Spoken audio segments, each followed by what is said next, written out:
Hello again. I decided to go ahead and just do an additional vlog today. It's the same day as I did another one, but I wanted to talk a little bit about some artists that are starting to really have an effect on me. Um, and it's important because at the moment, as I go through this art course, this professional art course with Milan Art Institute, I'm really starting to look ahead at the future. What do I want to paint? What style do I want? What genre, what subjects, what stories do I want to tell? What's my voice? All of those things are starting to kind of keep me up at night, to be honest.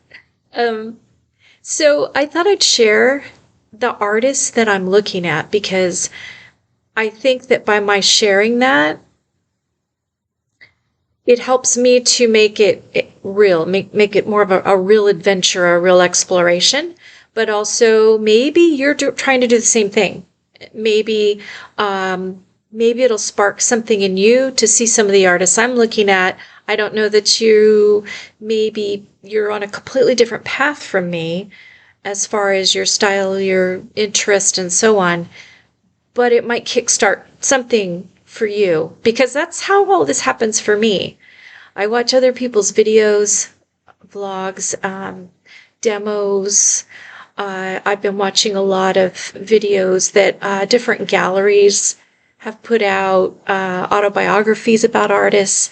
And so I'm learning so much more about what really draws me in. And I think that self-exploration is really what's going to make the difference for me down the road in deciding what to paint. Anyway, I can tell you one artist in particular, that I've always had just a love for, well, two, to start off with. First, the artist Roger Dean. Roger Dean did a lot of album art. He, especially for the rock group, Yes. And I was a huge Yes fan. I still am. So, of course, I was very familiar with the artwork on their vinyls, on their albums. And I feel like the magical stuff that he captured and just the imagination of the world that he was trying to capture was so in line with my own. So I was very drawn to that. The other artist that has had a huge impact on me for many, many years is John Williams Waterhouse. John Williams Waterhouse, I think that's right. And I think because I love mythology, and I especially have a real just intense obsession, I guess, with strong female characters in mythology. And the way he captures them is in the old master style that I really love. It's far different, of course, from what Roger Dean does, but still, it's another type of style, and probably more the style I want to paint in, because Roger Dean, I believe, does a lot more watercolor, acrylic style. It's a little more illustrative. I want to paint more like the masters painted, but I like Roger Dean's subject matter and the ethereal quality, dreamlike quality to what he does.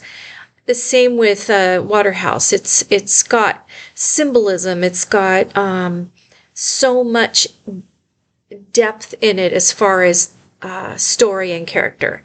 That's what I want to do.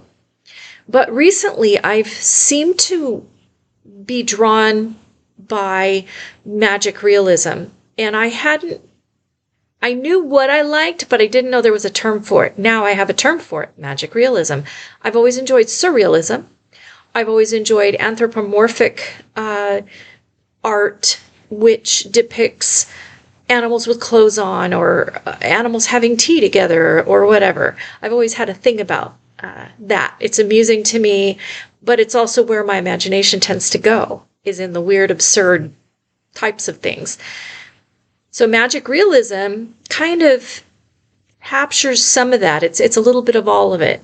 although you're not necessarily going to see Salvador Dali type painting subjects and atmospheres in magical realism, because that's surrealism and it's different. Magical realism in its truth form is like the two artists I'm going to talk about. The first one is Andrea Kowch, Kowch, and I'll put up a sample.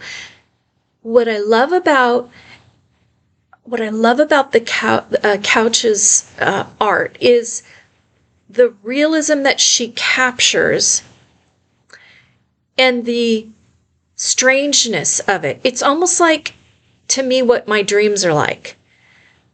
Everything has a very strange, dreamlike quality. It's realistic, but it's not real world, if that makes sense. It's like there's just something about it, right? And so her paintings, they're all real things in those paintings, but there's so much of a story behind them. And the faces are always, like I said, it's dreamlike. So check that out and you'll see kind of what I'm talking about. All of her art is just fascinating. It's amazing to me. Another one is Paul Bond. Paul Bond, yes.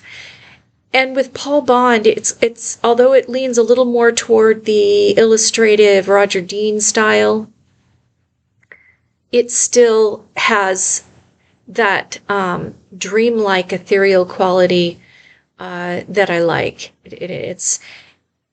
It's real stuff in weird settings or weird combinations, and I have a very weird mind. So these artists are actually capturing things that I picture in my head or things that I really dream about. So it's a group I'd love to be a part of. So I'm really pushing toward that. I think I'm finding what I like, and that's exciting because, as many of you know, when you're just starting out trying to really hit the ground running as an artist or trying to achieve that dream, it's like I know for me, I was all over the place, painting animals, painting landscapes, painting beach scenes, painting peoples, just all over the place. Sometimes I'd paint weird stuff like this. I don't even know how to describe those things. That's more surreal, I guess, but I'd paint that. But then I'd go off and paint something like this. You know? Maybe one day it's unicorns, another day it's just a horse in a field. So I was just all over the place.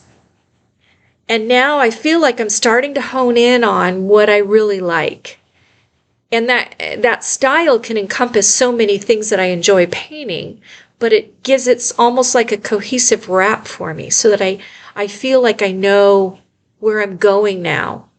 I'm definitely not even halfway there, but I have an idea. And that is a huge relief. So anyway, there are a couple of other artists that I want to mention. Rob Gonzalves is another one that I really like. Just the subject matter and the interesting optical illusion, the interesting illusions that he paints. It's illustrative again. So not necessarily my painting style, but the subject matter. So there's a few that you can go check out.